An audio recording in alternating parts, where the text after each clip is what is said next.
Brought to you by JEGS.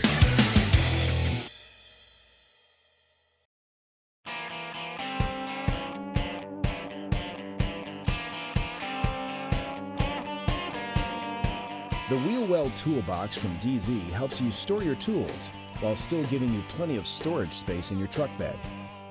One of the most asked questions about this toolbox is whether the lid should be installed to open from the left or the right. Well, are you a righty or a lefty? Because you can install the toolbox on either side of the truck bed.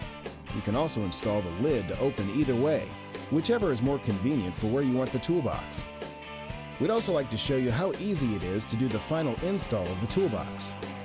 Once you've installed the brackets, all you have to do is use a 1/4-inch bit to drill 2 holes on each end of the toolbox, and then attach the toolbox to the brackets using the hex head bolts, nuts, and washers, and a 7/16 wrench or ratchet. So when it comes down to it, the hardest part of this installation is making up your mind on which side to put the toolbox.